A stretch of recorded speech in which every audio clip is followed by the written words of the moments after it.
Mantle is the layer which is just below the crust, and at this point the temperature becomes higher due to we are reaching deeper below the surface of the earth, and that is how the rocks of which the crust is made up of, they somehow try to turn into liquid. Due to excessive heat and pressure, they turn into liquid, and this liquid state of rocks is termed as magma. The mantle is found deep below 2,900 kilometers below the surface of the earth. Underline this in your books. 2,900 kilometers below the surface of the earth. And underline the temperature.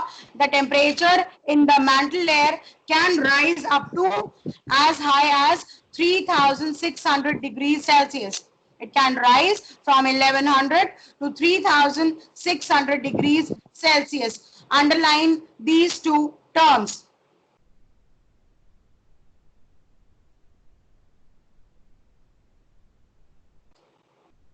Next,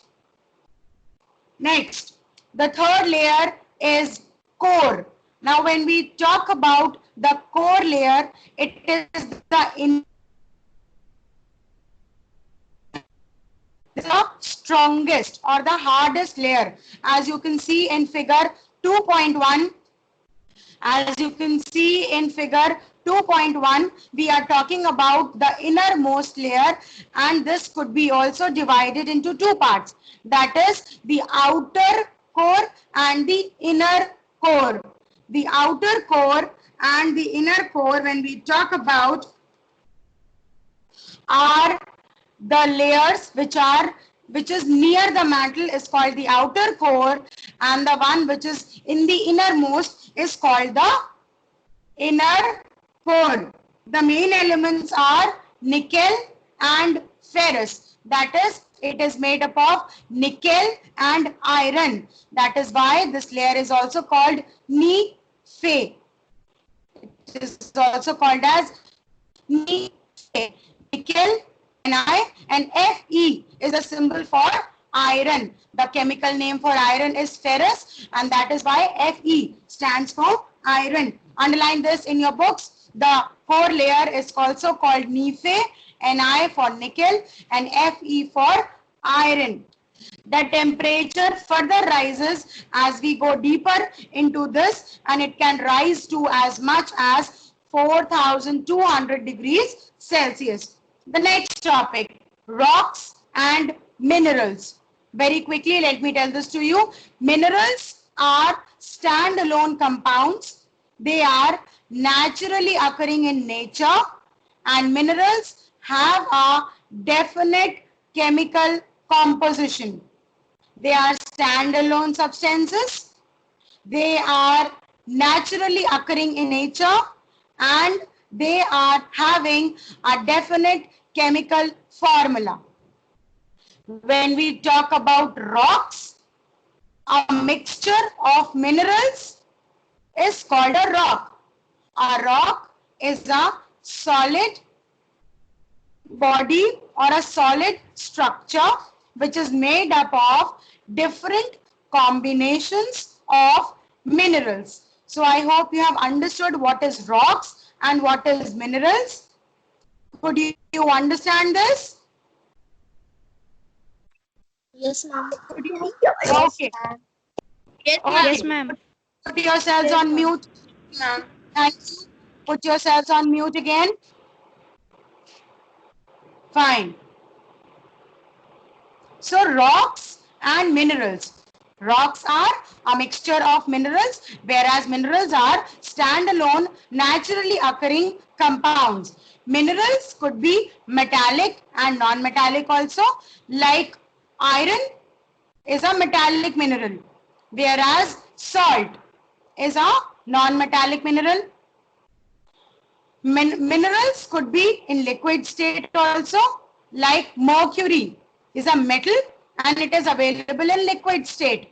Whereas when we talk about coal, coal is available, Coal is also a kind of a mineral and it is available as a solid structure. So it can be solid, semi-solid and non-solid, and it can be metallic and non-metallic in nature. Talking about rocks, rocks can be formed by the combination of various minerals. According to their structure, according to how they are created, there could be three kinds of rocks, namely igneous rocks, which are formed by solidification of magma. When magma oozes out from a volcanic eruption, it cools down to create the igneous rocks. Igneous rocks which are created outside the volcano by cooling down, they are called as extrusive igneous rocks, and those igneous rocks which cool down under the surface of the earth or below the surface of the earth or inside the volcano, they are called as intrusive igneous rocks. And these intrusive igneous rocks can be further divided into two parts, which can either be a plutonic rock or an intermediate rock. A plutonic rock is formed very deep below, whereas an intermediate rock is formed in between the surfaces, not very deep, not much below the structure of the earth. I've shared a few examples of igneous rocks with you. I hope you can see the picture. Have you received the photo? Okay, so get through it. Yes, this is more correct. Instead of telling yes and no by unmuting yourselves, you can simply show me a thumbs up so that I can understand that yes, you have understood. So I have shared with you a few examples of igneous rocks. You can check that out later on as well. The next category is sedimentary rocks. Now these igneous rocks are created everywhere, because volcanic eruptions happen on the surface of the earth also. And to your surprise, the volcanic eruptions happen even below the surface of water. They can even happen underwater. There are even underwater volcanic eruptions also. So when a rock is formed below the ocean surface, it goes through various heat and pressure throughout the process of water flowing over it. They create layers on them. You can check out figure 2.5, which suggests how this igneous rock is flaky, or it is layer by layer on the surface. For example, when the water becomes, the speed of running water becomes low, the particles, the rock particles which it is carrying with itself, and they get deposited deep below the surface of the earth. During the course of time, trees might flow with water and settle down below the surface. Dead bodies may flow with water and settle down deep below the surface. This is how layers are created. There are organic, inorganic substances, there are rocks, and there are leaves in between, dead plants and animals in between, and that is how layers are created. When these layers of rocks and other substances become rock solid, they turn into a sedimentary rock, and they turn solid with the heat and pressure which is created below the water. So this is how sedimentary rocks can be created.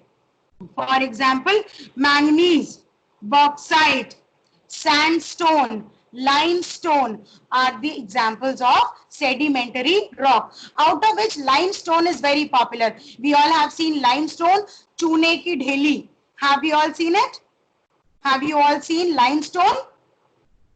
So it is also an example of a sedimentary rock. Let us quickly discuss, because the time is running. Let us quickly talk about the metamorphic rock. Metamorphic rock is not a new rock at all.